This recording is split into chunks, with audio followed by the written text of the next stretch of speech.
entonces muy poca claridad sobre la paz de la tierra.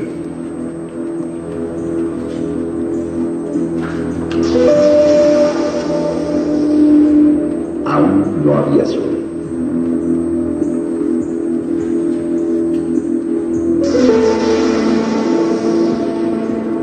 Sin embargo, había un ser orgulloso de sí mismo, que se llamaba Yucatán.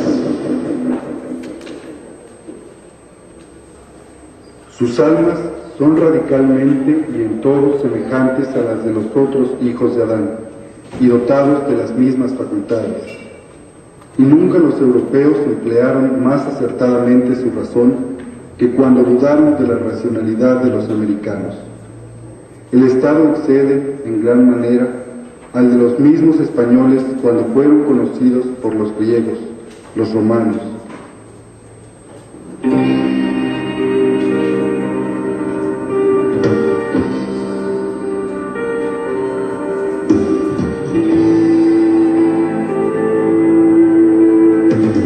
La etnohistoria tiene como objeto de estudio el pasado y presente de los pueblos indígenas antes y después de su contacto con Europa.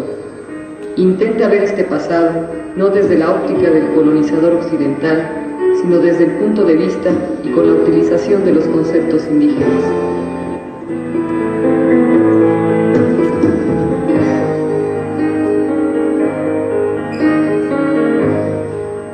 Algunas de las aplicaciones prácticas de la etnohistoria en el marco de la realidad social mexicana son: contribuir a la solución de los problemas de los grupos indígenas actuales, conociendo cómo se generaron esos problemas en el pasado; contribuir al fortalecimiento de la conciencia histórica entre los grupos indígenas, ya que ésta ha sido siempre un factor de unidad de los grupos humanos que les permite desarrollar acciones políticas y sociales más eficaces.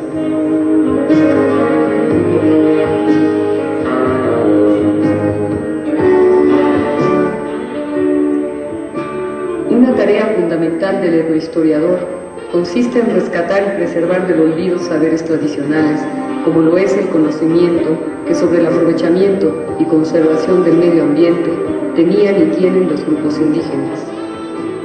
Por último, el conocimiento de la organización económica, social y cultural de los grupos indígenas puede sugerir a los etnohistoriadores sistemas de organización social y política alternativos a los de la sociedad industrial que hoy en día se debate en una profunda crisis.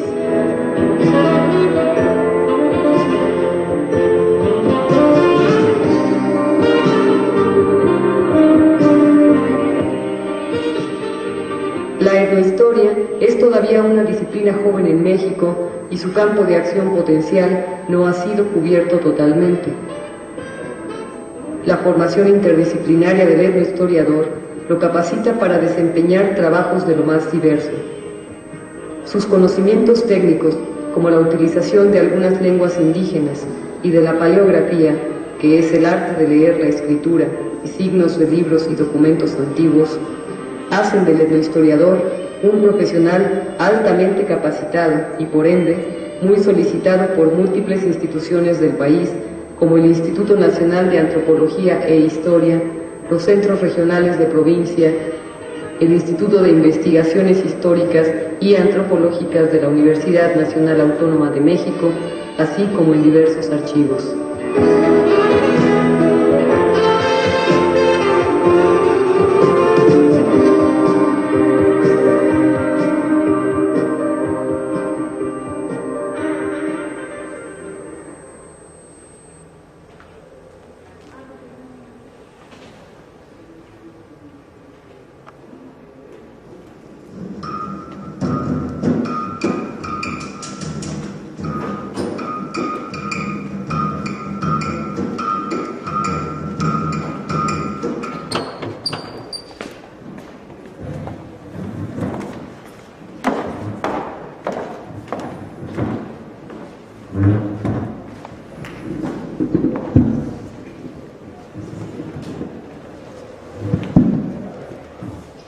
Muy buenos días, bienvenidos a esta cuarta conferencia del ciclo de conferencias Introducción a las disciplinas antropológicas e históricas.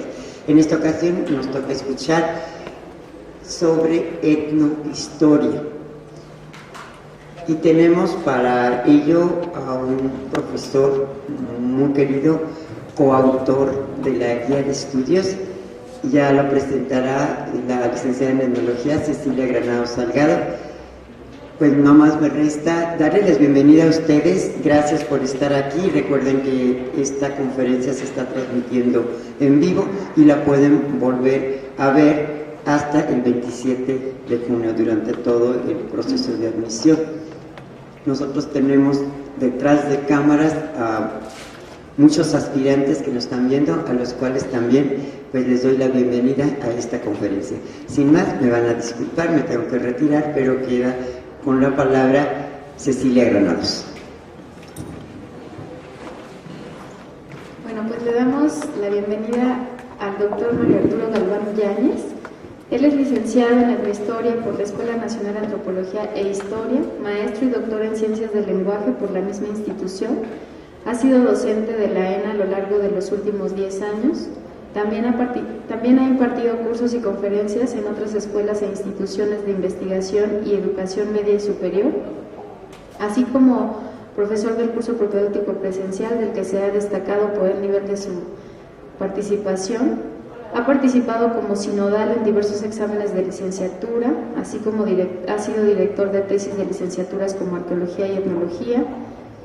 Es autor del libro Manipulación y Sanación, Narrar e Historiar, la narración en la retórica cristiana de Fray Diego de Valadez. Dentro de sus publicaciones se encuentran diversos artículos sobre introducción a los sistemas míticos, Érase un Gauta de nombre Beowulf, o de cómo las hazañas protagonistas le valieron ser el héroe del mito.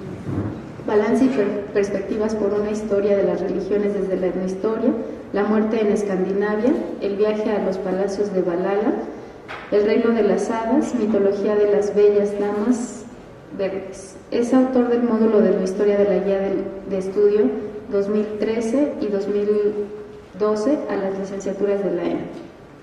Les cedo la palabra. Muchas gracias.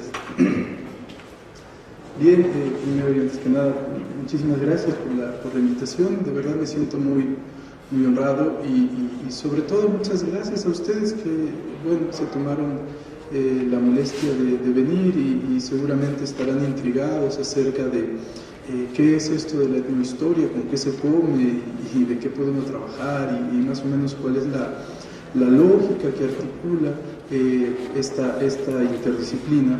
Sí quisiera yo iniciar muy brevemente, antes de pasar a la cuestión del desglosamiento de la currícula de etnohistoria, definirla, efectivamente, como ustedes lo vieron en el video que acaban de pasar.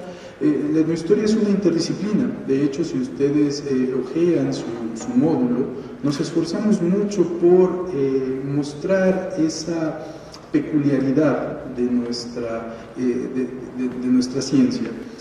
¿Por qué? Bueno, porque veremos, ¿no?, que si podemos definir, grosso modo, qué es la etnohistoria, podemos nosotros decir que es antropología y es historia, ¿no?, con todas las consecuencias que esto conlleve, ¿no?, es decir, con todos los debates y diálogos que nosotros tengamos que establecer efectivamente con los demás especialistas, ¿no?, en otras carreras. Siempre que me preguntan, bueno, ¿qué es la etnohistoria?, yo tengo que responder, yo respondo eso efectivamente, porque eso es lo que somos, ¿no? Eso es lo que somos. A final de cuentas, en la guía ustedes podrán tener un primer vistazo del amplio, ¿no?, del panorama amplísimo que se les comienza a desplegar ante los ojos una vez que empezamos a entender las posibilidades de esta articulación interdisciplinaria, ¿no? Efectivamente, los etnohistoriadores podemos afirmarnos desde una perspectiva interdisciplinaria, y eso entonces hace también que en los propios objetos de estudio de nuestra disciplina sean los pueblos indígenas, como bien lo acaban de observar en el video, pero no solo los pueblos indígenas, ¿no? Por fortuna, esta capacidad interdisciplinaria ha permitido que los intereses de los distintos estudiantes y después investigadores se desplieguen en una miríada muy interesante e importante de intereses que tocan efectivamente la cuestión del mundo indígena, la cuestión del mundo indígena prehispánico, la cuestión del mundo indígena en los primeros momentos del contacto con Occidente, pero no solo eso, ¿no? Precisamente la etnohistoria ha podido de un tiempito para acá empezar a abordar temas que de pronto empiezan a ser el foco de interés de estos investigadores. Entonces, hablamos de una etnohistoria, por ejemplo, que con base en la etnografía, ¿no? Pues también se permite investigar cuestiones sobre litigios de tierra, sobre cuestiones de salud, sobre cuestiones no solo entre los pueblos indígenas, repito, sino incluso hay gente que hace antropología urbana, ¿no? Género, ¿no? Es decir, abordamos ya una serie de temas que son, en ese sentido, enriquecedores de nuestra propia disciplina. ¿Y por qué son enriquecedores? Bueno, pues porque permiten, ¿no? Propician el diálogo con otros especialistas. La característica entonces de la etnohistoria como interdisciplina permite precisamente ese diálogo. Ustedes verán que de pronto habrá con mayor o menor efectividad intentos por definir las distintas disciplinas, no solo en esta escuela, sino en general, los distintos saberes, a partir, ¿no? Hay una serie de definiciones que se van desplegando y que nos dicen, mira, el ingeniero hace esto, ¿no? El doctor hace esto, ¿no? Estos son los, ¿no? Cuando nos enfrentamos a ese mismo problema en el caso de la etnohistoria, veremos que en realidad no tiene una, sino varias definiciones. Esto a muchos de nosotros nos puede crear una especie de conflicto, porque entonces pareciera que estamos navegando en una especie como de éter, no muy bien definido, pero vemos quienes de pronto vemos esa multiplicidad de definiciones como una consecuencia, digámoslo así, de esta, digamos, calidad de este ser de la etnohistoria, y más bien lo vemos como una cuestión sumamente positiva, ¿no? Sin embargo, me parece que todas las definiciones están girando en torno a un mismo principio rector, y este es el de que los etnohistoriadores, como especialistas interdisciplinarios, ¿no? Somos antropólogos y somos historiadores, ¿no? Nos metemos tanto al campo, es decir, al campo etnográfico, como a los archivos. Y esto va a permitir en un momento determinado que la disciplina, repito, tenga posibilidades extraordinariamente interesantes para quien decida hacer esa, digamos, combinatoria, ¿no? Ustedes tienen a sus espaldas, ¿no? Y me voy a tener que parar para no estar entonces,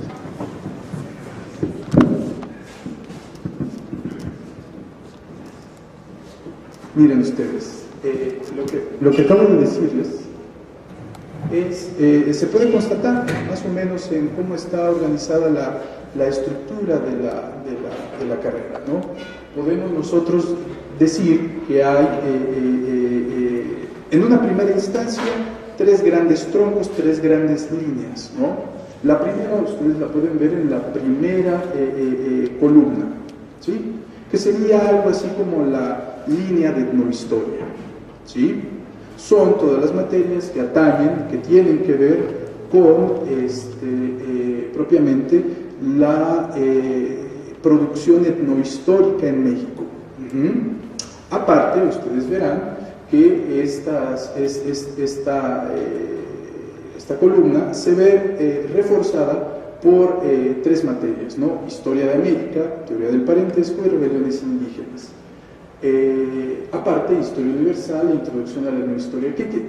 Antes de desglosarlas, ¿no?, quisiera pasar al segundo bloque, que es el de las antropologías. Si estamos diciendo que la etnohistoria es historia y antropología, entonces otra de las columnas vertebrales sobre las cuales se sustenta nuestra disciplina, pues es precisamente todas aquellas materias que tienen que ver efectivamente con el oficio del historiador, ¿no? La otra, ustedes la podrán observar como la columna de las antropologías. También tenemos entonces una serie de materias que están concentradas en teorías antropológicas, pero también en la práctica de la misma. Desglosemos un poquito este asunto para irlo viendo y después meternos con las materias que son, digámoslo así, auxiliares, aunque también son importantes en ese sentido, ¿sí? Necesitamos nosotros de un conocimiento teórico, tanto historiográfico como antropológico, precisamente para poder tener una competencia en ambos campos. No somos en ese sentido, y eso siempre lo he sostenido, no somos todólogos, ¿no? Hay sus limitaciones efectivamente, ¿no? Pero esto no impide que de pronto tengamos diálogos efectivos con los demás especialistas. De manera que, por ejemplo, ustedes pueden ver, y esto ya se los habrán dicho en las otras conferencias, ¿no? Es necesario entender en la currícula, ¿no?, el cuadro como una intersección, digámoslo así, cartesiana, ¿no? Es decir, el entrecruzamiento entre una verticalidad y una horizontalidad, en donde necesitamos nosotros entender estas materias. Por ejemplo, en el caso de introducción a la historia, ¿no?, que ustedes ven que está, a la etnohistoria, perdón, que está conviviendo, ¿no?, en el plano horizontal con introducción a la historia, ¿no?, y con teoría del conocimiento y antropología general, se darán cuenta que son efectivamente, como el título lo dice, son las introducciones a todo esto, ¿no?, a todos nuestros saberes. Entonces, en este tipo de materias lo que se dirimen es, digamos, una especie como de historicidad de las disciplinas, de la disciplina antropológica y de la disciplina historiográfica. Es necesario que también desde un principio nosotros tengamos cierto tipo de fundamentos filosóficos, y para eso tenemos, ¿no?, el caso de teoría del conocimiento, que se centra sobre todo en epistemología, es decir, en las maneras en las que podemos, ¿no?, conocer las formas que es el conocimiento, es decir, se plantea, ¿no?, desde un inicio dar un panorama, ¿no?, una formación íntegra o general en el caso del etnohistoriador. De ahí entonces que, por ejemplo, cuando ustedes pasan a segundo semestre, empiezan a tener ya, digamos, un poco más de especificidad, ¿no? Empezamos a ver que, por ejemplo, hay una historia universal, y esta historia universal debe de ser entendida en términos de una historia de Europa, una historia antigua, medieval y renacentista de Europa. ¿Por qué? Bueno, como lo vieron en el video, ¿no?, uno de los focos principales que está interesando al etnohistoriador es el momento del contacto, ¿no? Digamos, el origen de lo que hoy es México, y ese origen lo podemos rastrear básicamente en el descubrimiento y la conquista de América, ¿no? Entonces es necesario que nosotros tengamos conocimientos básicos, ¿no?, de historia de Europa, pues para saber de dónde venían, ¿no?, cómo pensaban, etcétera, etcétera. En el caso de teorías antropológicas, teoría de la historia, seguimos en esa lógica de la consecución, es decir, se sigue afirmando, se siguen explorando ese tipo de elementos teóricos, ¿no?, autores, libros, corrientes, que de pronto nos van a ser útiles en nuestra reflexión como investigadores, ¿sí?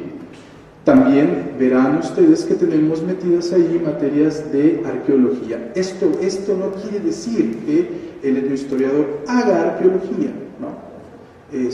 sino más bien que es necesario tener un conocimiento básico, ¿no?, de la historia de la arqueología, de las corrientes arqueológicas, de la manera en la que trabaja el arqueólogo, por una cuestión fundamental, ¿no? Entre más nos vamos alejando en el tiempo, es decir, entre más vamos hacia atrás, la información documental, ya no hablemos de la etnográfica, va escaseando, ¿sí?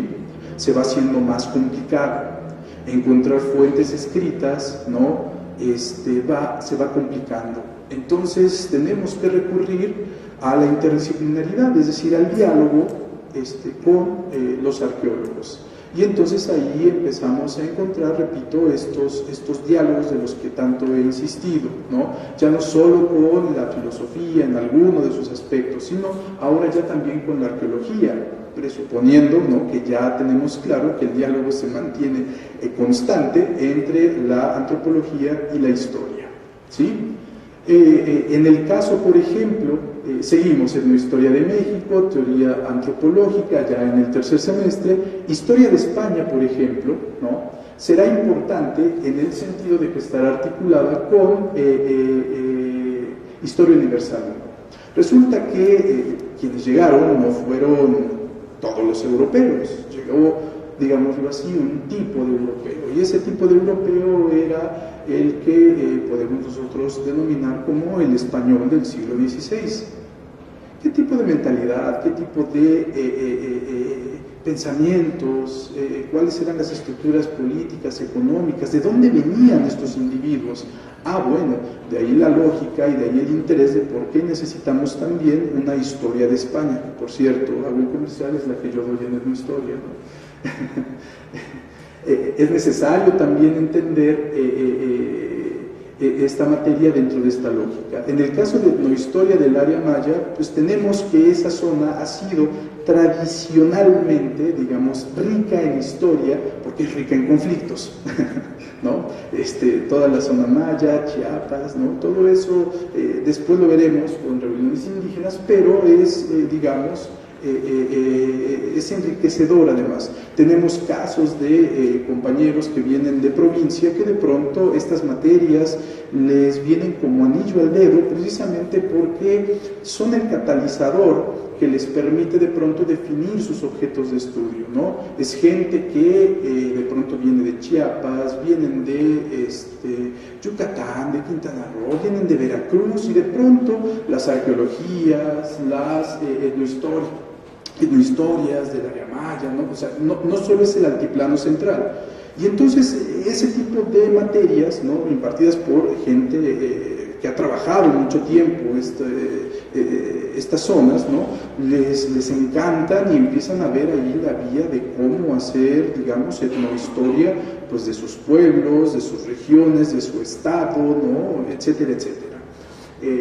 Hay algo, ustedes lo podrán ver desde tercer semestre, que se llama, ¿no?, paleografía 1 y paleografía 2. ¿Qué quiere decir esto? Bueno, hemos dicho que el diálogo con la historia, ¿no?, es intenso. Ojalá, y ¿cómo explico yo la paleografía? Muy fácil. Es como cuando ustedes van con el doctor y el doctor les expide una receta, ¿no? Todo el mundo ha intentado leer lo que dice la receta del doctor, ¿no? Bueno, imaginen que eso es un paleógrafo, o sea, a eso se dedica la paleografía. Es decir, las personas antes, por distintas razones de índole lingüístico, gramatical, etcétera, etcétera, no había un sistema fijo, no había una gramática fija hasta el Nebrija en el XVI, ¿no? Entonces la gente escribía pues como mejor podía, como mejor entendía, y además escribía con distintos estilos, digámoslo así. Las grafías van a estar dadas por distintos estilos, encadenados, ¿no? La letra de molde es muy reciente, ¿sí? Es necesario entonces clarificar esos documentos. Les pasaron algunos ahí en el video, ¿no? Y cada vez que uno les enseña, por ejemplo, documentos del 16, del 17, ¿no? La gente se queda como de, uy, ¿qué onda, no? ¿Qué es esto? Puras patas de araña, ¿no? Bueno, es necesario entonces tener las técnicas adecuadas, ¿no?, para poder saber qué es lo que está diciendo el documento, clarificarlo, digámoslo así, transcribirlo para hacerlo evidente, ¿no?, en su lectura para nosotros. Son documentos cuya distancia histórica es de 300, 400 años, ¿no? Entonces es necesaria las materias como paleografía.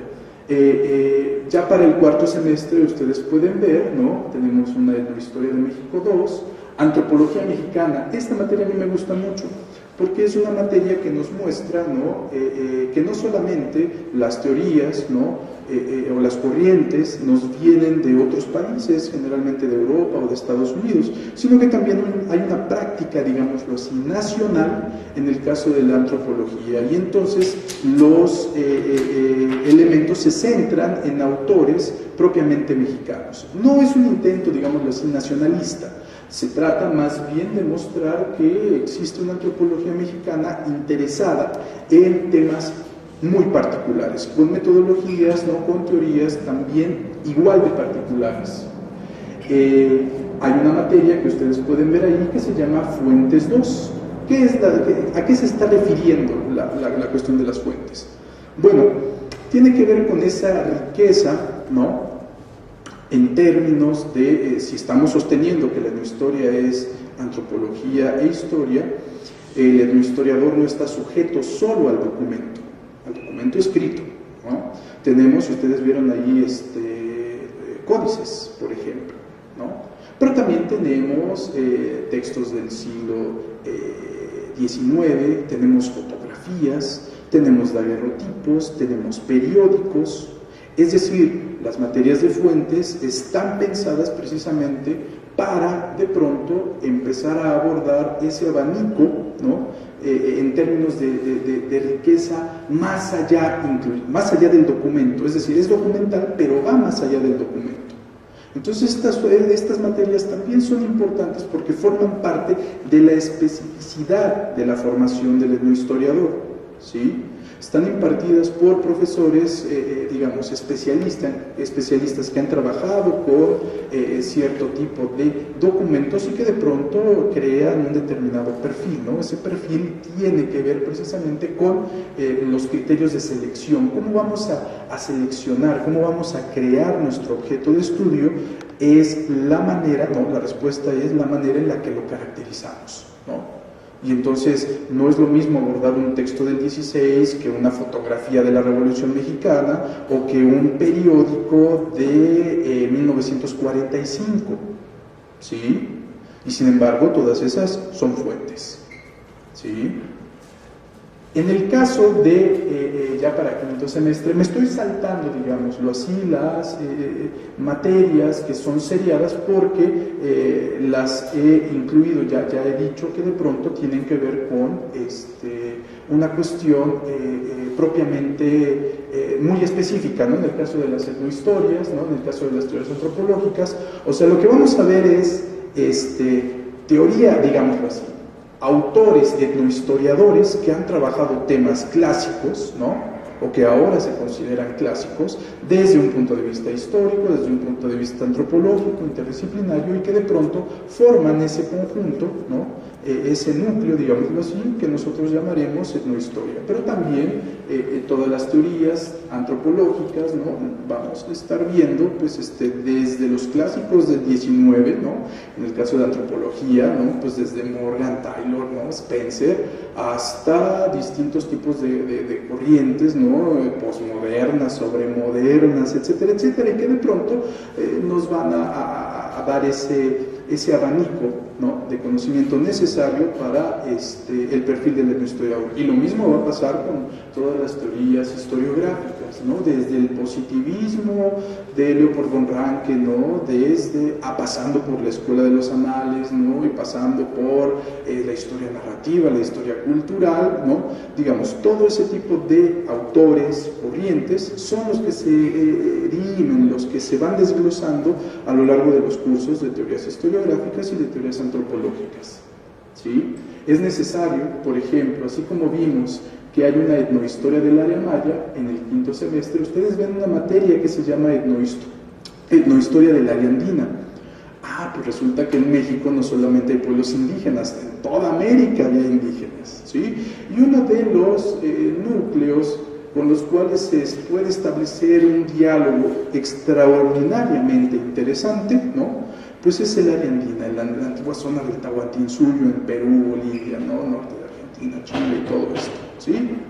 Entonces, lo que nos interesa es dialogar con los etnohistoriadores peruanos, los etnohistoriadores chilenos, los etnohistoriadores argentinos, para ver cómo están, por ejemplo, definiendo su idea de etnohistoria, cómo están trabajando en términos metodológicos y cuáles son, ¿no?, los abordajes teóricos para problemas específicos.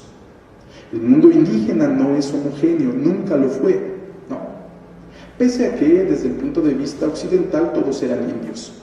Sin embargo, la riqueza de la etnohistoria se empieza a mostrar a partir de la comparación con el trabajo de otras instituciones, de otros investigadores, de otras universidades que también están haciendo etnohistoria, no solo en México, ¿sí? Es necesario también, entonces, que el etnohistoriador esté preparado, al menos a un nivel básico, y cuando hablo de nivel básico, estoy diciendo que este nivel de lectura, de comprensión de una lengua indígena, que ustedes pueden ver hacia el quinto semestre, ¿sí? Ahí está la lengua indígena. Generalmente se ofertan dos lenguas, ¿no? Con predominancia de una, que es el náhuatl clásico, ¿sí? Por razones, ¿no?, simplemente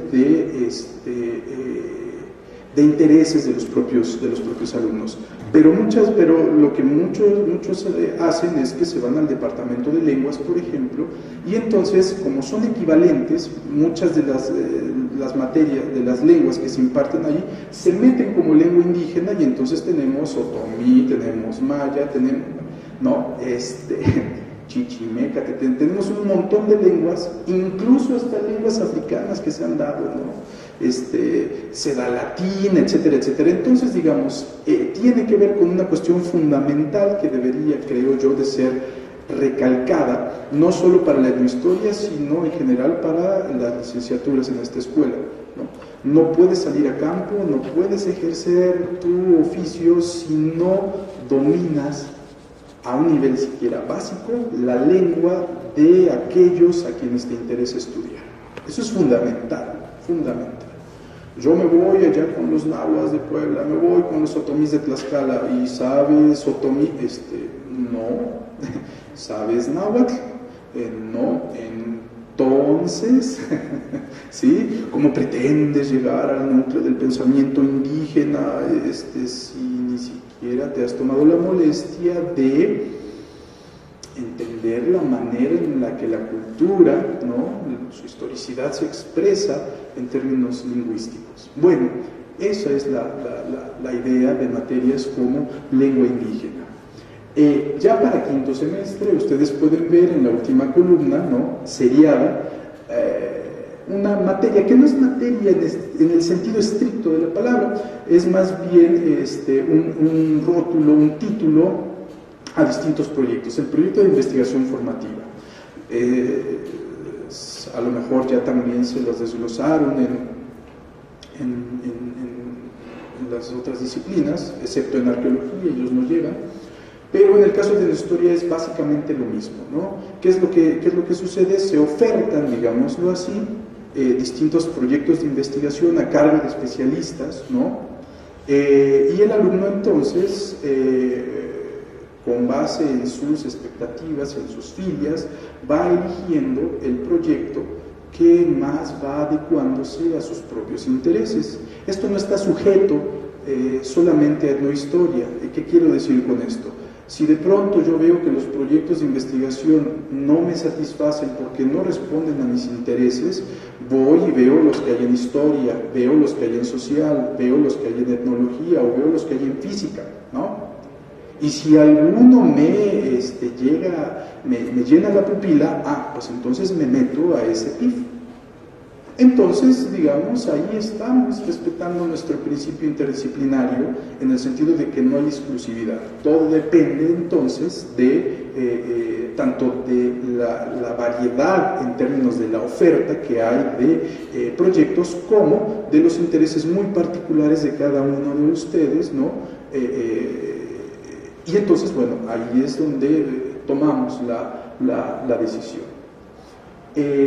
Para sexto semestre podemos ver materias como Historia de América, que también será importante, porque entonces en ese sentido podemos nosotros contextualizar el devenir, la historicidad, ¿no?, de lo que ha ocurrido en nuestro país en términos muchísimo más continentales.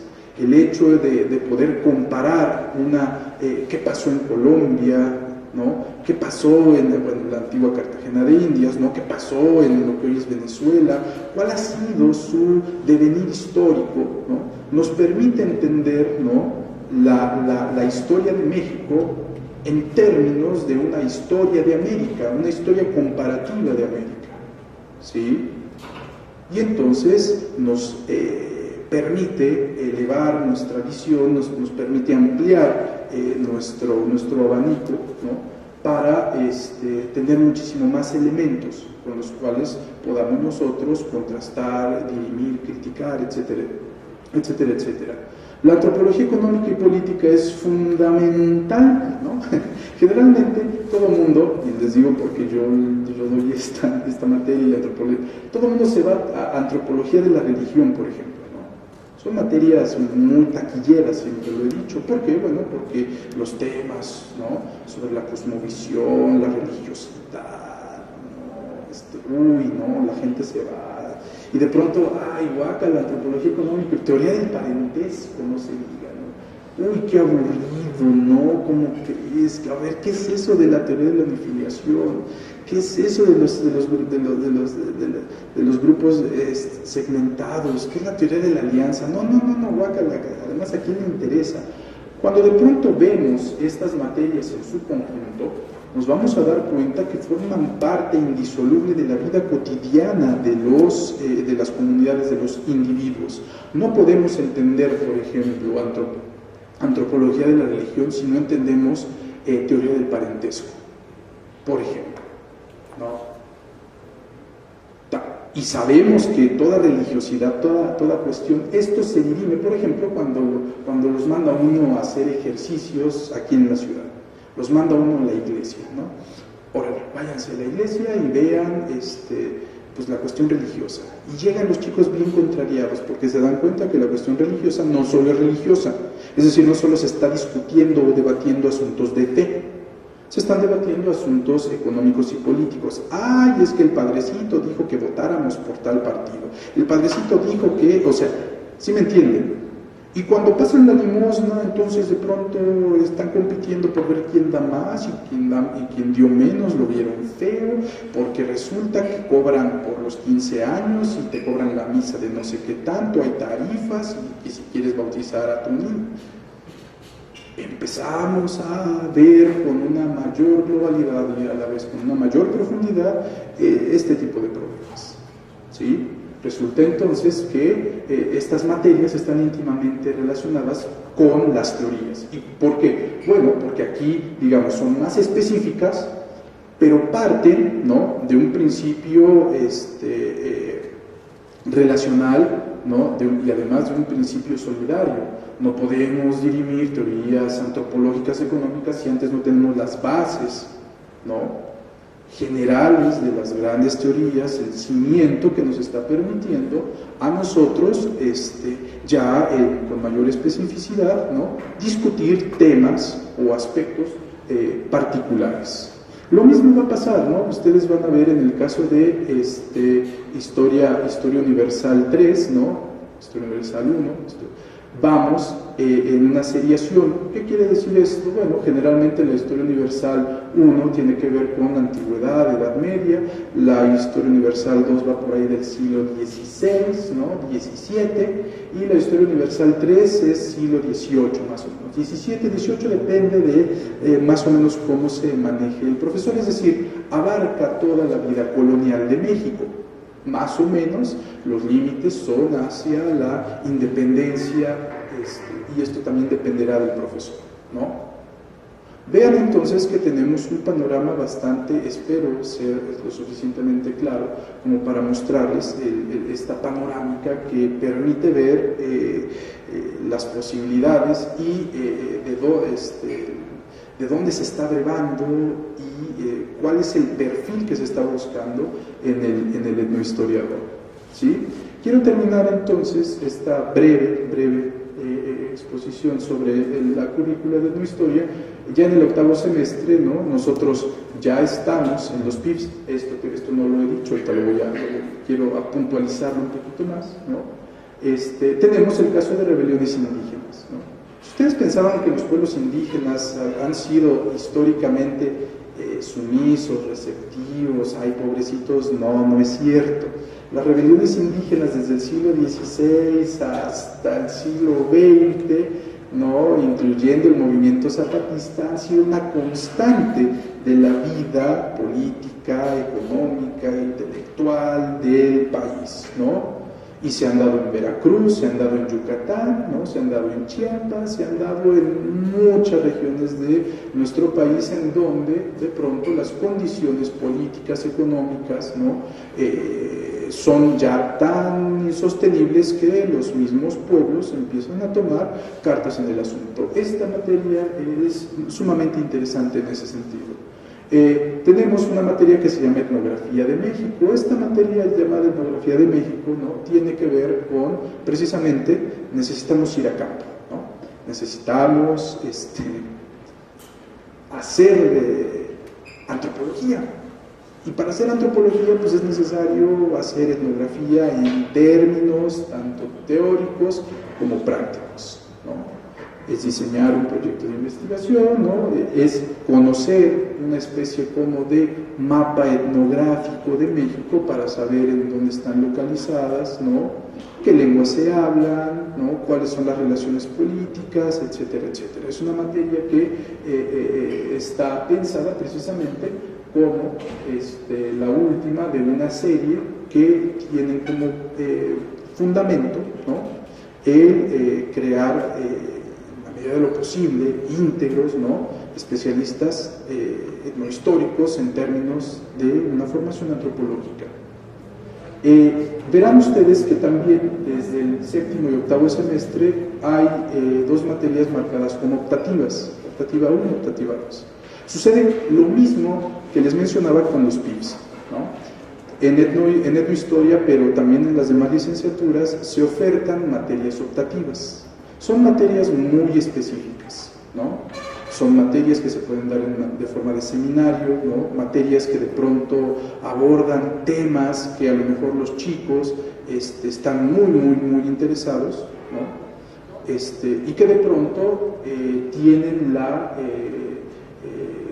misión de complementar ese cuadro formativo. Entonces hay materias desde, no sé, yo he dado introducción a la filosofía, mitología, ahorita estuve dando semiótica, ¿no? Pero son cosas muy específicas, ¿no?, que interesan a perfiles muy específicos, ¿sí?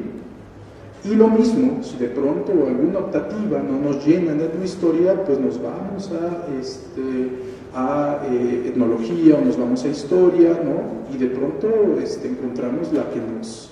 Ha habido materias sobre el Antiguo Egipto, ha habido materias sobre momias, ha habido materias que de pronto yo he lamentado, no tener el tiempo como para incluso tomarlas yo mismo. Pero lo que sí hago es pido los programas, ¿no?, para al menos tener la bibliografía. Porque, repito, porque son dadas por especialistas, ¿no?, de las distintas que se han metido a temas específicos, pero también muy interesantes, ¿sí?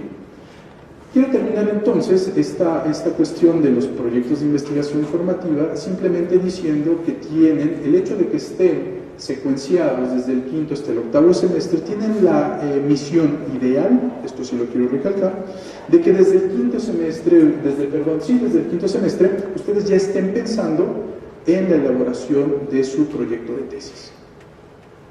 Digamos, el proyecto de investigación formativa tiene la misión ideal de apoyarlos en seminarios, en sesiones en donde de pronto, al mando de un especialista en una serie de tópicos, ustedes puedan empezar a desarrollar su proyecto de tesis e idealmente empiecen a redactar la misma. ¿Sí? ¿Por qué insisto en esta cuestión ideal? Bueno, pues porque a veces sucede que esto no siempre se da. Y hay compañeros que se avientan el 9º semestre, el 10º semestre, ¿no? Etcétera, etcétera. Y de pronto la tesis sale en 1, 2, 3, 5, 10, ¿no? Años. No, bueno, pero eso ya depende de cada quien, ¿sí? La idea es que de pronto ustedes empiecen ya a pensar, a trabajar sus posibles objetos de estudio desde el 5º semestre, ¿sí? Digamos, esta es una visión global, ¿no? Yo concluiría esta parte. Si hay alguna duda en algún momento que yo no haya sido específico, lo tocamos y lo aclaramos con mayor prontitud. Si quisiera entonces pasar a esta...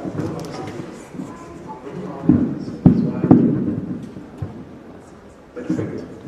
Si quisiera yo hablar un poquito sobre algo que también a ustedes les interesa muchísimo y que tiene que ver con la práctica profesional, ¿no? ¿A qué se dedica el etnohistoriador? Es decir, una vez dado este breve recorrido en donde pues, se nos plantea la etnohistoria como algo así maravilloso, ¿no? La gran pregunta es, bueno, ¿de qué vamos a trabajar? Las posibilidades son muchas, dada este abanico, ¿no? Y podemos nosotros observar etnohistoriadores desde los archivos, por ejemplo, hasta etnohistoriadores en campo, en proyectos dentro del INA o de otras instituciones o de otras universidades.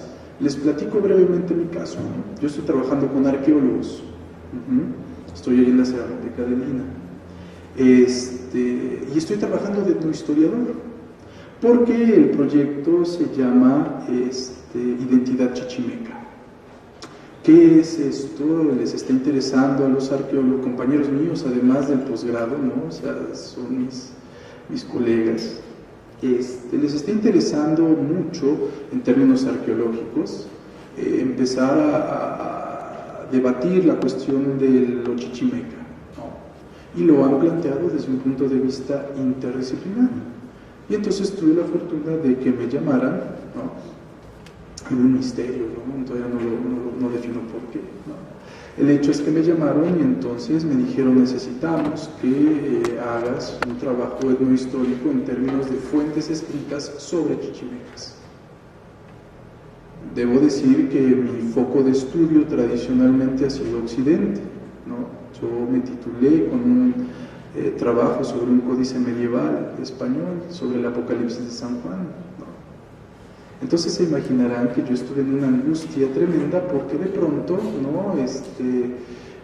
no me sentía lo suficientemente preparado, digámoslo así, en términos de que pues no era mi tema. Bueno, pero eso se solucionó en los primeros 2 o 3 meses. Simplemente lo único que necesité fue de voluntad y de disciplinarme para empezar a enterarme de qué tipo de fuentes necesitaba, cuáles eran sus características, y entonces empecé a entrar a fuentes indígenas, ¿no? Empecé a trabajar a Iztlizochitl, a Chimalpay, a Tezosomoc, ¿no? Pero también vi las cartas de relación de Cortés, hay algunas cuestiones que se mencionan sobre los Culuas, ¿no? En Bernal Díaz del Castillo, ¿no? Ahora estoy terminando el Códice Xolotl, ¿no? Pero también el Códice Quinatzin, el Códice Tlotzin, ¿no? Pero también estoy con Torquemada y Fray Diego Durán, que nos llegan a mencionar algo. Es decir, ¿no? De pronto esta formación te das cuenta que te sirve porque te permite transitar, ¿no? Siempre cuando uno tiene la disciplina suficiente, te permite transitar efectivamente en temas y volverte de pronto especialista, no ser monotemático, Pues gracias a que tienes las bases metodológicas y teóricas, ¿no?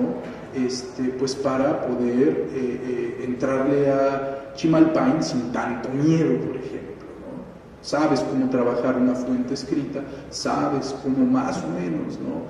Leer el náhuatl y te apoyas en diccionarios y te apoyas en toda una serie de elementos que te van arrojando resultados, ¿no?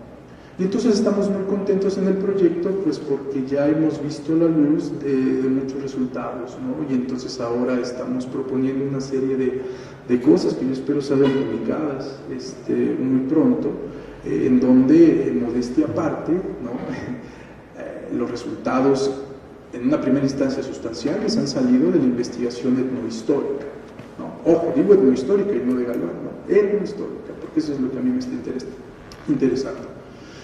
Ahora tenemos compañeros etnólogos, ¿no? Que están trabajando a los conaces chichimecas, y eso va a ser interesantísimo, ¿no? ¿Por qué? Bueno, pues porque, digo, uno no puede estar haciendo las dos cosas al mismo tiempo, entonces requerimos, ¿no? De un social, de un etnólogo que se vaya a hacer etnografía y de pronto traiga información. ¿Y qué es lo que va a pasar? Pues el diálogo entre lo que yo estoy haciendo con los resultados que esté trabajando el etnólogo nos van a arrojar pues un montón de cosas, sin olvidar los resultados que ya están saliendo del análisis cerámico propiamente arqueológico, cerámica chichimeca, ¿no? La que llaman tradicionalmente coyotlateco. ¿Se dan cuenta? Entonces tenemos la posibilidad de dialogar con arqueólogos, con etnólogos, con sociales, con ¿por qué? Bueno, pues porque traemos la bandera de la interdisciplinaridad, ¿no?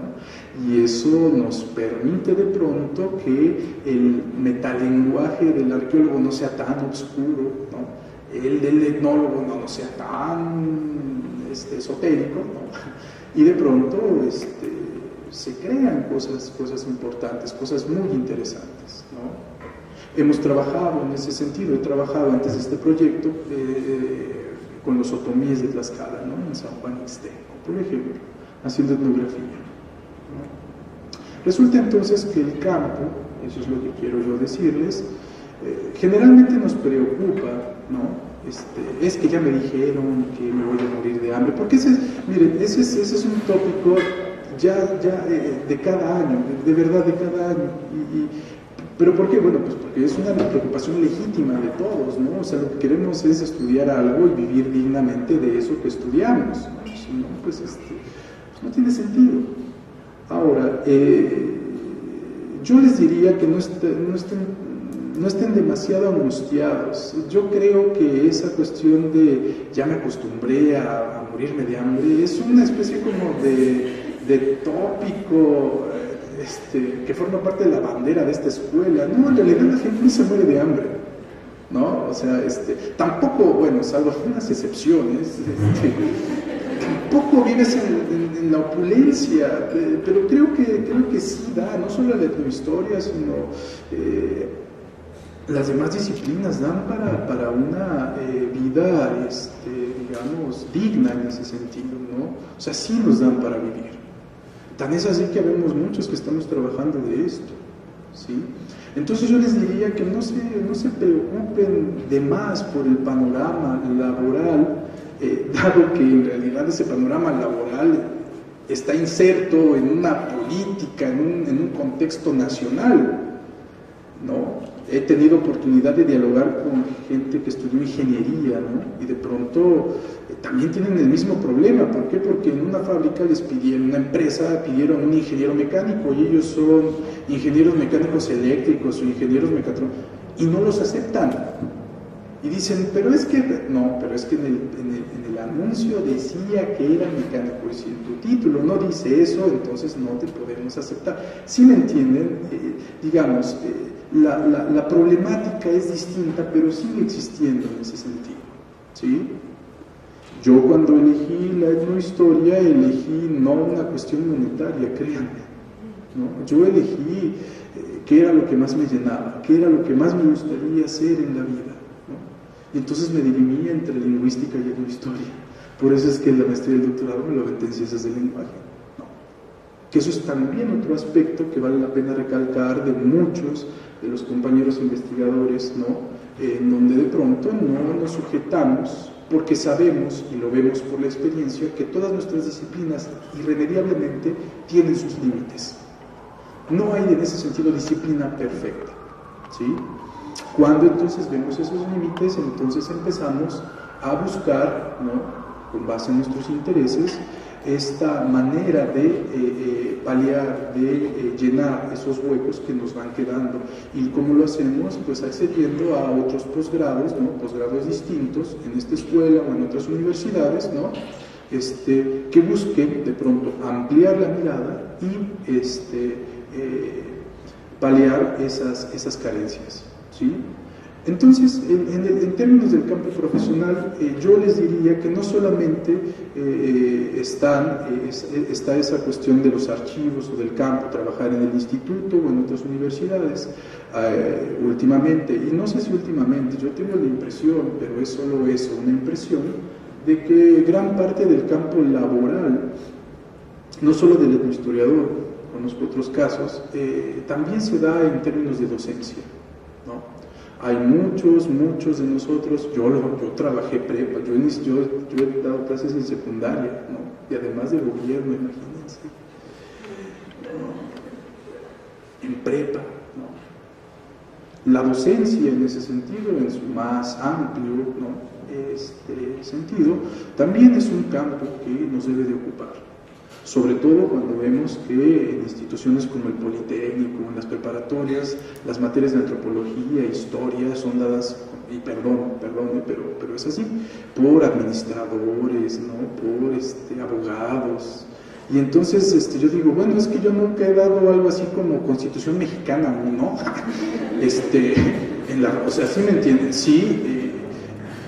Entonces, vamos, si nos quejamos, entonces también necesitamos poner nuestro granito de arena en ese sentido, ¿no? Y entonces es necesario que parte de la actividad académica se despliegue en las aulas, ¿no?, en nivel básico, nivel medio, ¿no?, medio superior, ¿sí? Entonces también ahí tenemos una gran beta, ¿no? Y además hay universidades, hay instituciones que pagan y pagan bien, ¿no? Por eso es que de pronto algunos nos decidimos por dar clases, ¿no?, en esas instituciones. También yo les diría que tampoco se preocupen mucho por esa cuestión de los títulos. Es decir, esa cuestión de, yo soy historiador y fuchi los arqueólogos porque se sienten off, ¿no? O fuchi los físicos porque ¿no? Creo que de pronto ese es un exceso dado por una mirada simple a la cuestión disciplinaria. En realidad, ustedes espero, cuando no solo en estas sesiones, sino cuando ya por su parte empiecen a revisar los contenidos del libro y las currículas, verán que todas están relacionadas. ¿Y por qué están relacionadas? Bueno, pues porque están unificadas, digámoslo así, en una institución, que es la Nacional de Antropología e Historia. Entonces es natural que de pronto, ¿no?, la historia se nutra de la antropología de la historia, tenga lingüística, tenga cuestiones arqueológicas, de la misma manera que ustedes vieron que en arqueología llevan teorías antropológicas, teorías historiográficas, ¿no? De la misma manera que de pronto etnología y social lleve. Entonces, quiero apelar yo a ese criterio, ¿no?, de diálogo, ¿no?, de piso común, que es a final de cuentas lo que nos tiene no solo aquí reunidos, sino lo que motiva a esta institución, por ejemplo, ¿no?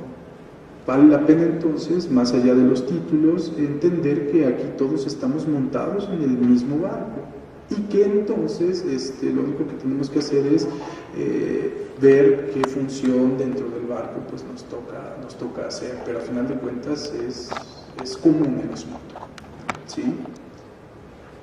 No sé si podemos entonces pasar a una cuestión de preguntas, ¿sí?, para callarme, no aburrir a los demás, ¿no? Y entonces más bien escucharlos en sus inquietudes y en sus preguntas. ¿Hay alguna pregunta? Sí. ¿Qué posibilidad hay de trabajar con códices que se ponen en Alemania, Francia, en el Vaticano o en China? Directamente difícil, ¿no? Porque los tienen en bóveda. El caso de la Biblioteca de París, ¿no? El caso de difícil. La buena noticia, y te digo porque pues yo estoy trabajando, por ejemplo, el códice Sherlock, ¿no? Está ahí en la Biblioteca de Francia, no es que está en la de antropología, la tira de la peregrinación, ¿no? Por fortuna, ¿no? Están ya ediciones digitalizadas de los documentos, lo cual, sí, como imágenes. Está el proyecto a cargo de la doctora Luz María Moar, si la memoria no me falla, se llama Moscali, extraordinario proyecto de digitalización de, no te miento si te digo que tienen 100, 200 códices. O sea, te vas a moscali.org, me parece, es la dirección, bajas los códices, ¿no? O sea, ya no hay pretexto. Mira, en mis épocas, cuando hablo de mis épocas, y no es que sea tan rojo, pero tampoco soy de chavito, allá a finales de los 90s, una de las trabas que se te imponían era, por ejemplo, a mí me pasó, oye, yo estoy interesado en la Edad Media, ¿no? O sea, a mí me interesa el pensamiento global, pues lo primero que te decían los profesores es, ¿dónde vas a conseguir esas fuentes? Uy, bueno, era un calvario, ¿no? Tenías que ver si la universidad de no sé qué o si la editorial de no sé dónde tenía alguna edición facsimilar, y si esa edición facsimilar estaba disponible, no estaba agotada, después mandarla a pedir. No había ni Amazon, no, olvídate de eso. Estamos en la época de Napster. Y para los más chavitos, ¿no? O sea, media hora bajar una canción y ¿no? O sea, estamos en esa época del Windows 95. Mis reportes de lectura en primer semestre todavía eran en máquina de escribir, para que te des una idea, ¿no? Entonces era una gran traba. ¿Qué es lo que pasa hoy? Ya tienes acceso a los bancos digitalizados de la Universidad de París, de la Universidad de, no sé, de Alemania, de no sé qué, de bla, bla, bla, que los van subiendo a internet. La misma UNAM tiene, y el propio INA sacaba una serie de discos compactos, ¿no? Con documentos digitalizados, ¿no? Entonces, en ese sentido, creo que estamos viviendo una época de bonanza. Tenemos que aprovecharla porque el pretexto de no hay fuentes, ¿no? Ya no existe, no al menos desde mi punto de vista. Es decir, hasta en Wikipedia, tú te vas a Wikipedia, das tira de la peregrinación y la Wikipedia te da las 8 o 10 láminas de la tira de la peregrinación y las puedes bajar. Y ya las tienes ahí digitalizadas.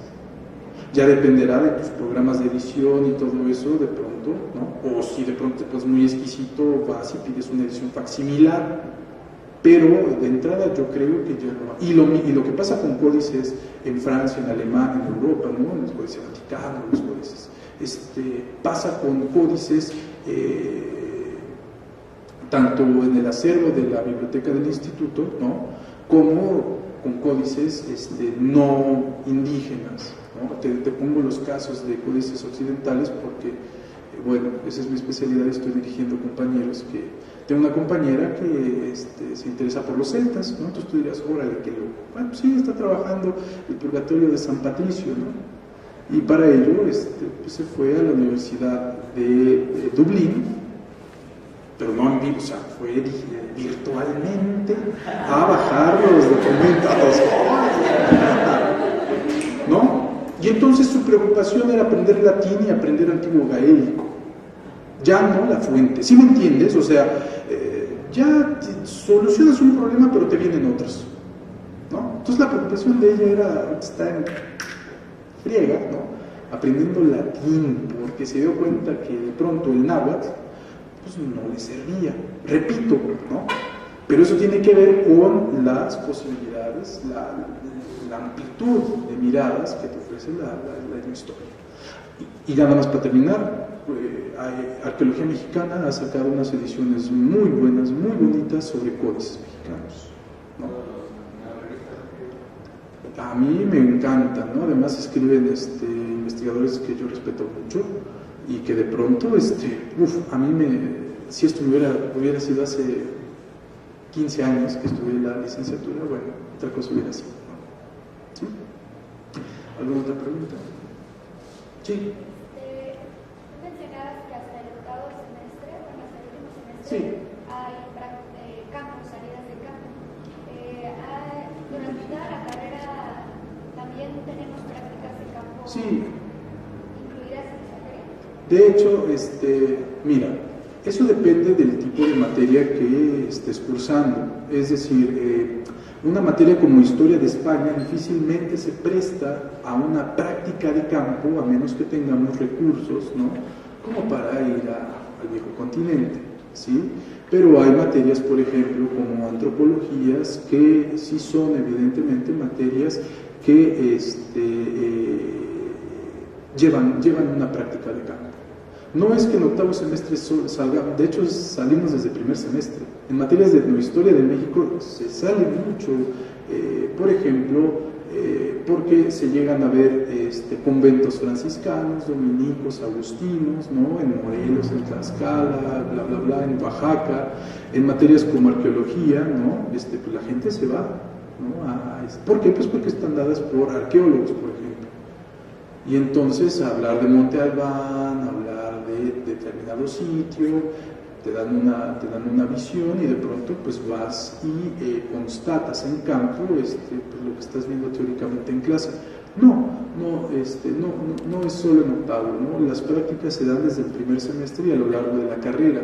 Y si de pronto tú llegas a tomar materias optativas o materias extracurriculares de otras licenciaturas, pues entonces seguramente saldrás en esas materias, ¿no? Por ejemplo, si son de social o de etnología, antropología de la religión, por ejemplo, es de cajón que te tienes que ir a campo. Esas materias, por ejemplo, yo las doy en arqueología y me los llevo a campo a los arqueólogos, ¿no? Entonces ahí nos vamos a los pueblos a hacer etnografía. Pero también considera campo el trabajo de archivo, ¿sí? Lo que yo siempre he dicho es que si tú te imaginas mal comido, mal dormido, mal querido, todo ¿no? Sin wifi, sin internet, y dices, ¡ay, qué buena onda! ¿No? Estoy en donde... Entonces, estás en donde debes de estar. De la misma manera que si tú de pronto te piensas en un archivo con polvo, con hongos, con un montón de cajones, unos librotes así, tapabocas, guantes, porque si no te contagias de quién sabe qué, ¿no? Y al rato el novio, la novia, el esposo van a decir, oye, ¿qué? No, pues son hongos, pero son hongos de los documentos.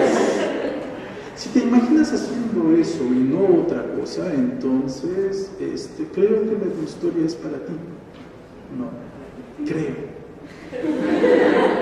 ¿Sí? ¿Alguno? ¿Sí?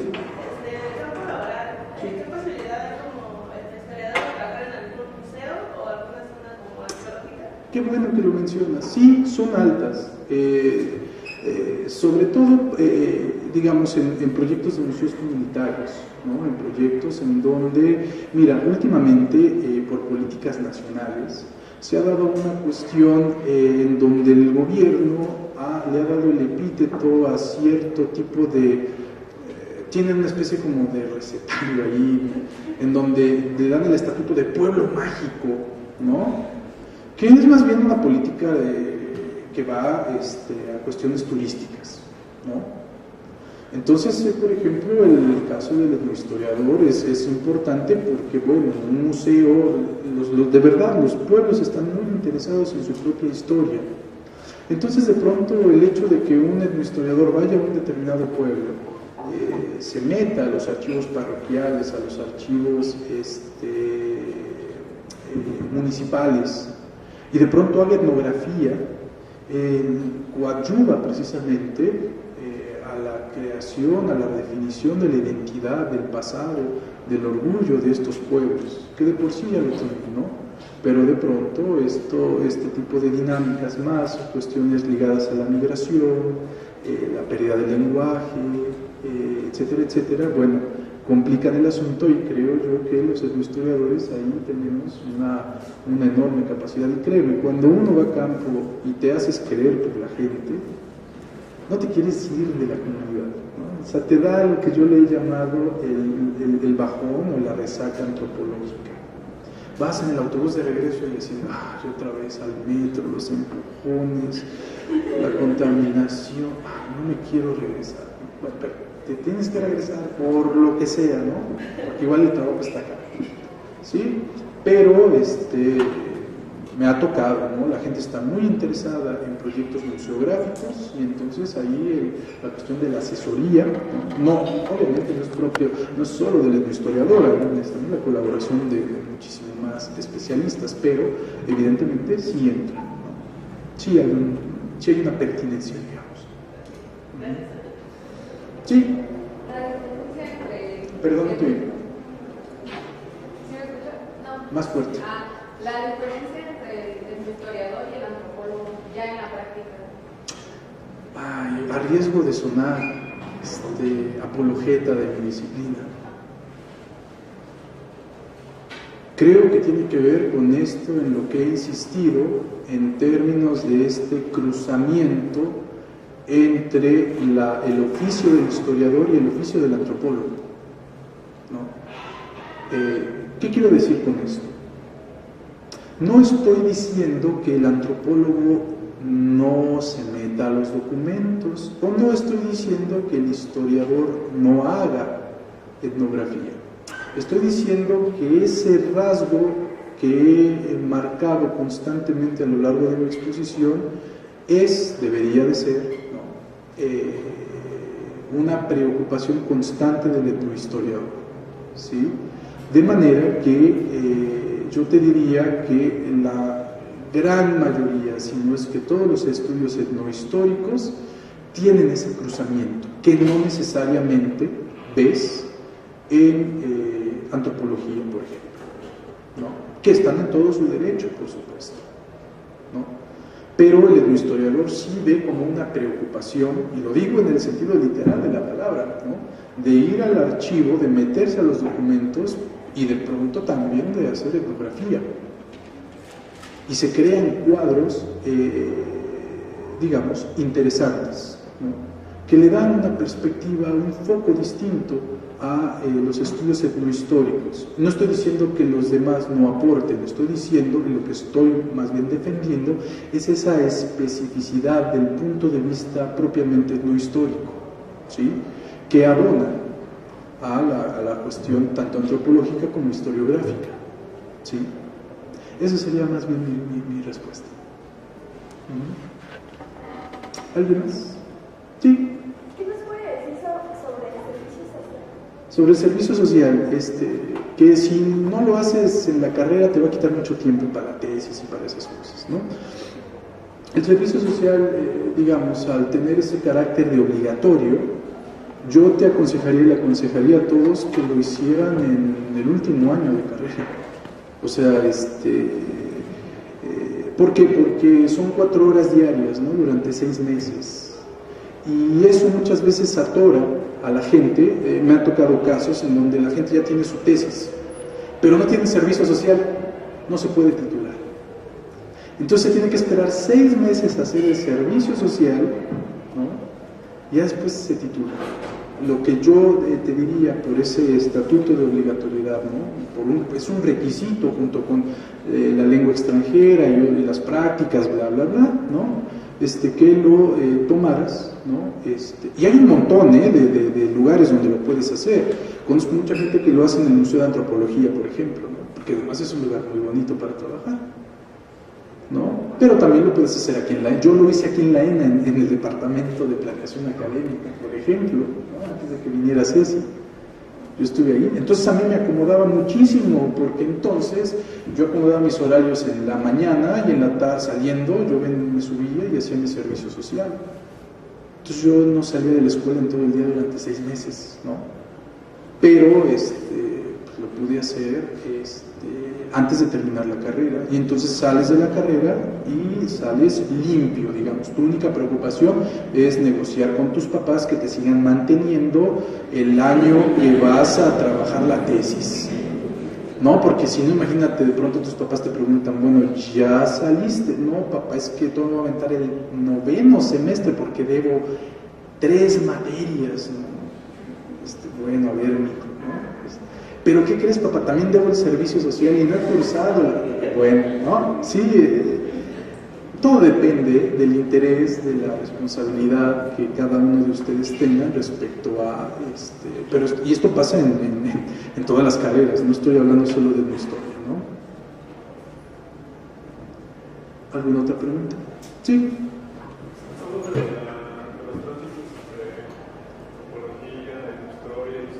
Sí. Y también se nos ha hablado de los proyectos, sí, y las optativas. Sí. Pero mi pregunta es si hay como cierta posibilidad de que algunas materias que no son tanto PIB ni optativas se pueda como hacer cierta equivalencia. Claro. ¿Y qué facilidad hay? Porque en cuanto termino, digamos, un doctorado. Sí. Mira, creo que la escuela en ese sentido es bastante abierta respecto a otras universidades. Digamos, una cuestión común que te encuentras, te digo, es este asunto de no me gustaron ni PIBs ni optativas de mi licenciatura, emigro a otras, ¿no? Y lo más probable es que encuentres en esas otras alguna de tu interés, ¿sí? Se llega a dar el caso, y eso se puede gestionar, ¿no? En donde de pronto el especialista esté adscrito a otra institución, ¿no? Y la llegues a tomar, por ejemplo en la UNAM, en la UAM, y se pueda hacer equivalente por la adscripción de ese profesor a esta institución, y entonces se da el proceso de revalidación. O sea, lo que te quiero decir es que a menos que se ponga uno muy extraordinariamente exquisito con, ¿no?, los requisitos de lo que tú estás esperando, difícilmente te puedes quedar sin un PIB o sin una materia optativa. Te repito, te pongo mi caso, yo no encontré materias sobre Edad Media en etnohistoria, entonces me fui a historia, por ejemplo, ¿no? Y ahí las encontré, ¿sí? Entonces, y el PIB lo hice en historia, no en etnohistoria, porque el que trabajaba, ¿no?, querido profesor Alfonso Mendiola, ¿no?, que además está adscrito a la Iberoamericana, pues ahí andaba, y entonces tomaba una clase en la Ibero, o él venía acá, etcétera, etcétera, ¿no? Entonces se dan esas posibilidades y se dan esos diálogos, ¿sí? En cuanto a las otras, por ejemplo, no sé, una equivalencia entre historia universal, sí, o historia que no son, por ejemplo, ni optativas, ni... Eso lo tienen ya muy establecido en servicios escolares. Tiene una especie como de tablita de equivalencias de cada materia. Si te soy sincero, en este momento yo no recuerdo exactamente cuál es equivalente en qué materia, pero, ¿no?, el criterio con el que se basan es que tenga el mismo número de créditos y el mismo número de horas. Entonces es muy común, te lo digo porque yo tengo en este momento, ahorita estoy dando una materia en arqueología que se llama teorías antropológicas. Y esa materia es equivalente en etnología y en social, y tengo compañeros de etnología tomando la clase conmigo, pero es para arqueólogos, por ejemplo, ¿no? Entonces, digamos, sí las hay, no son todas, ¿no? ¿Por qué? Porque hemos visto que hay materias que son muy específicas de la licenciatura y otras que son, al ser más generales, digámoslo así, te permiten ese tránsito, ¿no? Sobre todo esas materias, introducciones a las antropologías de las religiones, parentescos, todo eso, generalmente son equivalentes entre, por ejemplo, etnohistoria, social y antropología, ¿no? Hay materias de historia universal que son equivalentes entre historia y etnohistoria, ¿sí? Ahí se van moviendo, ¿sí? Difícil, por ejemplo, estratigrafía, ¿no?, recorrido de superficie, que es equivalente en otra, es muy específica de la arqueología. De la misma manera que paleografía o tales fuentes, ¿no? Son muy específicas de etnohistoria y esas difícilmente son equivalentes, hay que cursarlas en la licenciatura, pero las demás, si obedecen a ese criterio, seguramente las vas a poder tomar en otras licenciaturas. Y lo que yo recomiendo es que lo hagan, ¿no? Por una cuestión muy sencilla. Permite la convivencia y la apertura de puntos de vista con compañeros de otras licenciaturas. O sea, que de pronto un historiador esté entre etnólogos, sí le abre mucho, o sea, sí cambia su perspectiva, ¿no? Que un etnólogo esté entre arqueólogos, claro que cambia la perspectiva, ¿sí me entiendes? ¿No? Entonces, eso permite que nuestro panorama sea menos estrecho y nos vayamos ampliando más en nuestras miras. ¿Alguna otra pregunta? No. Bueno, si no hay preguntas, yo lo único y con lo que quisiera terminar es simplemente con la recomendación, lean por favor, no solo el módulo de etnohistoria, lean el libro en su totalidad. Lo hicimos con mucho cariño, nos costó además mucho trabajo. En el caso de etnohistoria tuvimos dificultades de mucha índole, pero creo que quedó, el resultado es algo digno, ¿no? Es algo de lo cual yo me siento bastante orgulloso. Es perfectible, evidentemente, sí, claro, ¿no? Pero a final de cuentas creo que pudimos hacer algo que nos interesaba mucho en ese momento, que era mostrar esa, digamos, articulación, esa cualidad interdisciplinaria en el caso de la etnohistoria, y que en el caso, digamos, si el etno no debe de ser visto tan etimológicamente en el caso del título de etnohistoria, el etno debe de ser entendido como antropología, ¿no? Y entonces tenemos la posibilidad de entender lo que hoy en día es la etnohistoria con toda esta multiplicidad de especialistas, de focos, de puntos de vista. Hay gente trabajando, comunidades negras en México, ¿no? Que es algo que de pronto no se había trabajado demasiado, ¿no?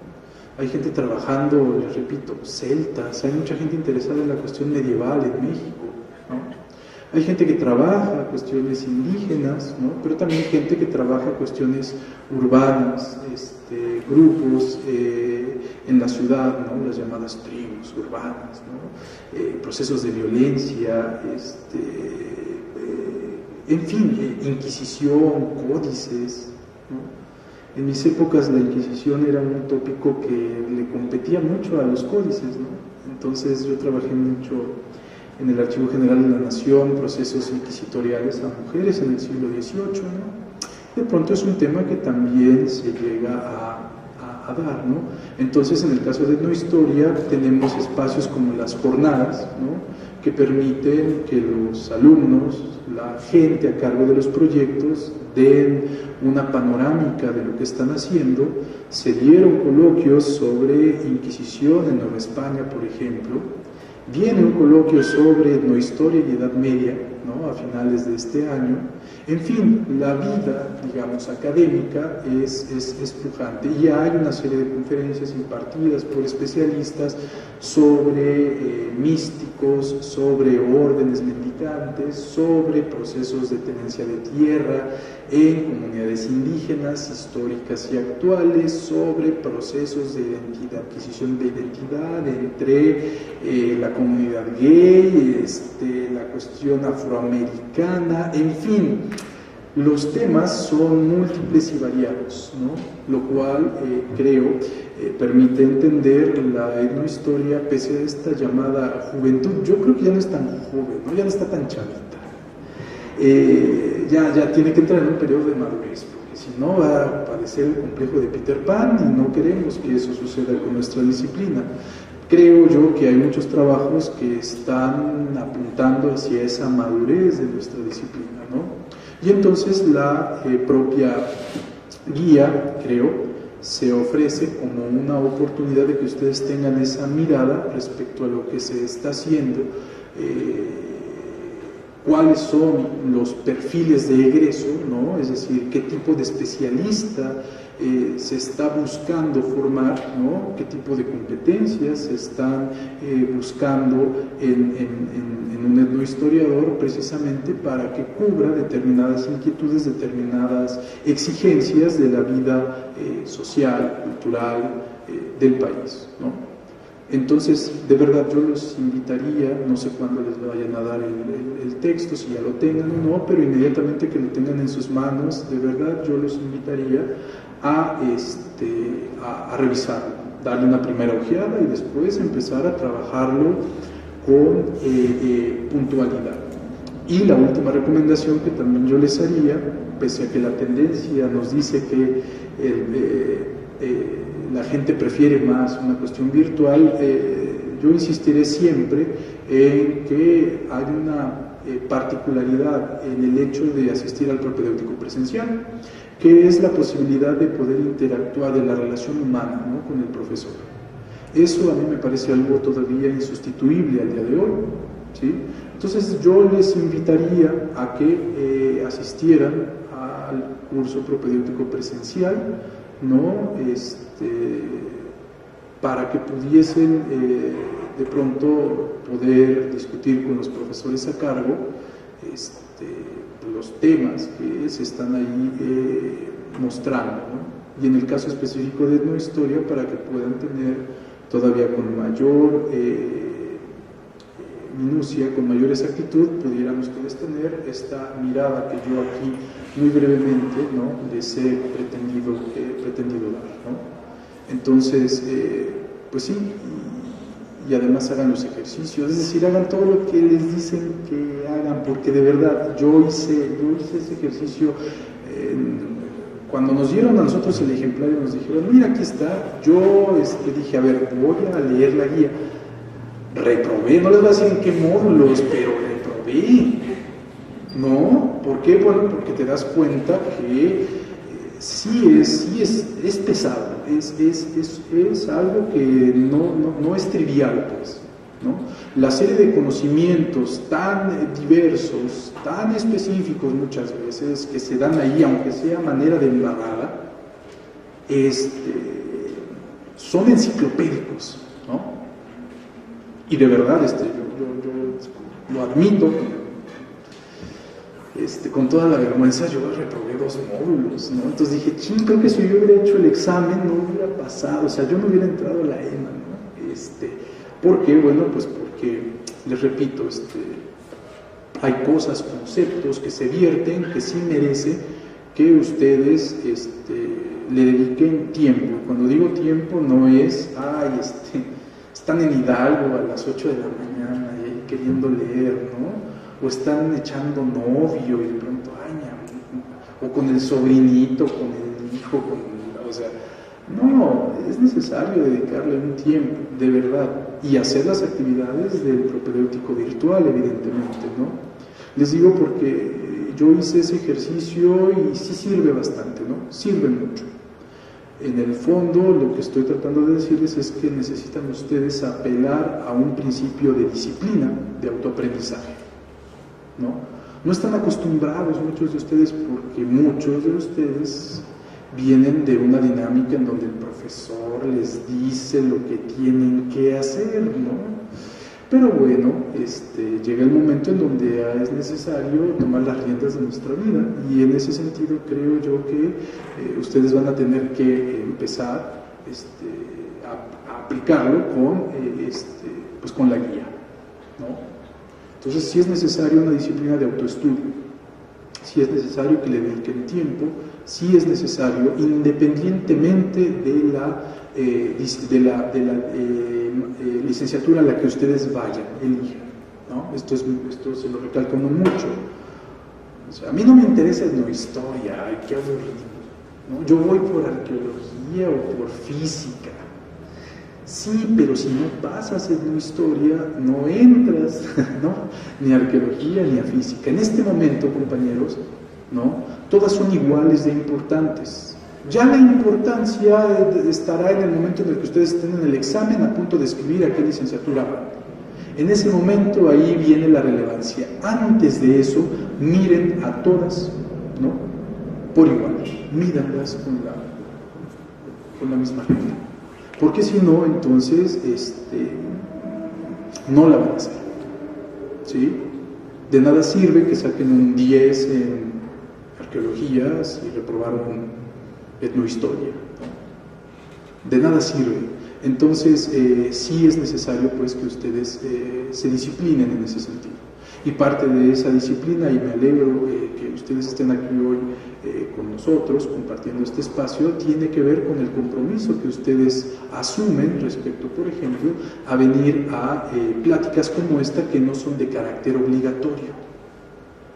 No son de carácter obligatorio, pero pues voy a ir porque pues, me interesa. Quiero ver qué van a decir de la etnohistoria, qué van a decir de no sé qué. O sea, tiene que ver con el compromiso personal, ¿no? Que ustedes asumen respecto a estudiar en esta escuela, ¿no? Entonces, no es por meter expresión, no es por querer que no entre, ¿no? A mí me encantaría verlos a todos aquí, el siguiente ciclo, ¿verdad? Pero también hay que ser realistas, ¿no? Hay que ser realistas y, digamos, la competencia es fuerte, es dura, ¿no?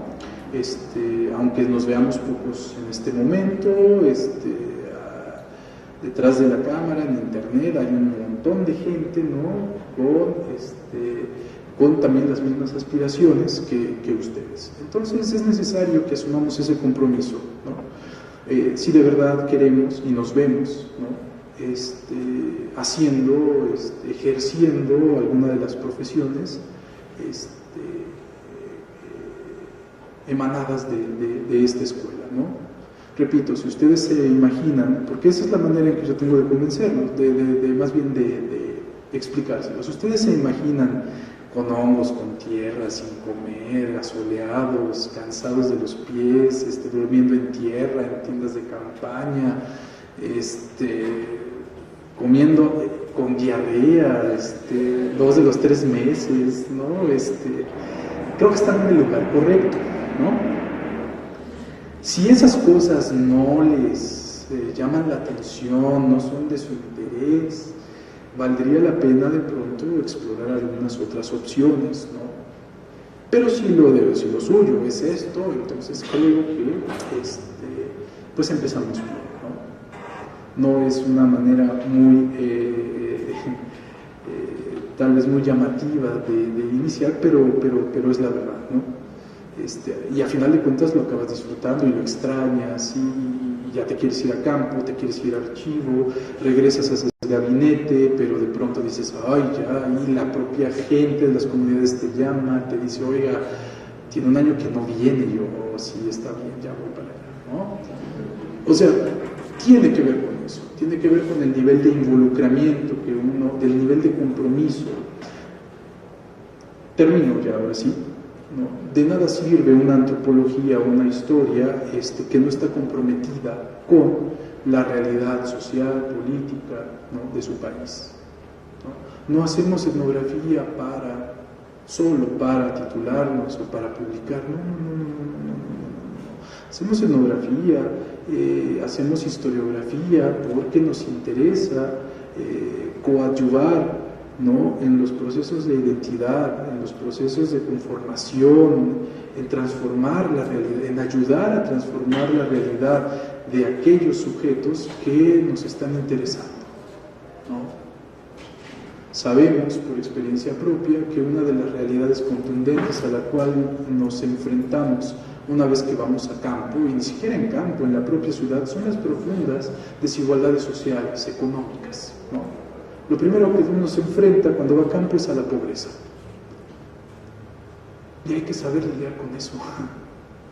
Porque si no nos da el complejo de UNICEF, nos da el complejo del DIF, y entonces creemos que por aportar 50, 100 pesos a nuestros informantes les estamos ayudando. No es cierto. O sea, sí, pero no va por ahí el asunto, ¿no? Tiene que ver más, como nos estamos planteando en un programa a largo plazo, ¿no? Cómo vamos nosotros a coadyuvar a la transformación efectiva, ¿no? Al mejoramiento de la realidad de esas comunidades miserables, ¿no? Comunidades llenas de hambre, de enfermedades, ¿no? De analfabetismo, de discriminación. Ustedes no sé si vieron ahora la última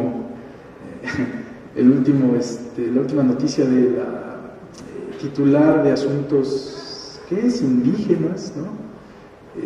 Estaba dando el discurso y de pronto se trabó diciendo el nombre del pueblo en náhuatl y acertó a decir, es que tienen nombres muy raros, ¿no? Y entonces dices, bueno, esas son las autoridades encargadas de los asuntos, ¿no? De los pueblos. Y ejemplos como esos muchos, ¿no? El diputado del PAN, ¿no? Que dice que huelen mal los indígenas, que huelen mal. Digamos, todo ese tipo de cosas que de pronto forman parte de una realidad del país, ¿no?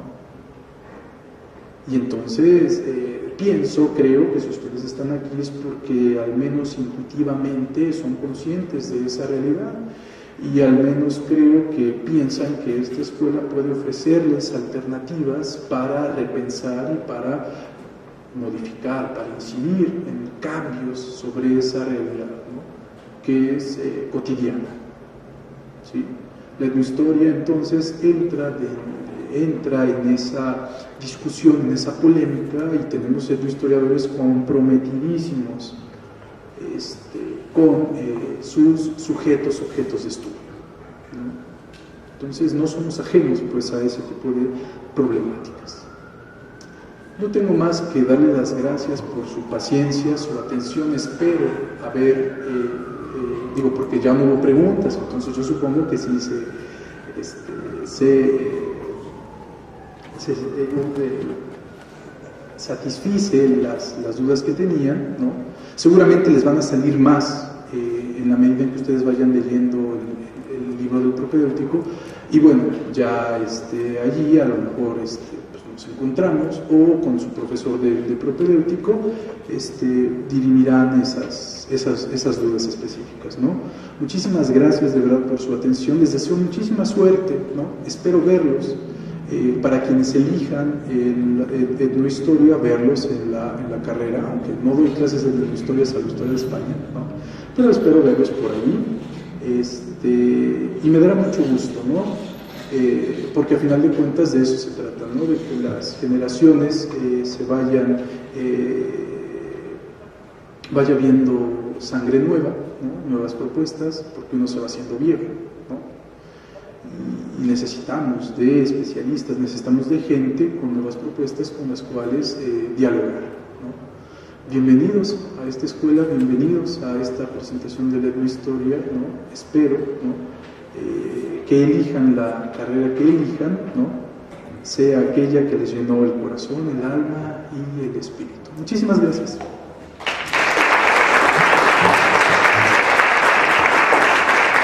Bueno, pues agradecemos la magnífica exposición del profesor Galván y les recordamos que mañana continuamos con la licenciatura de etnología. Gracias.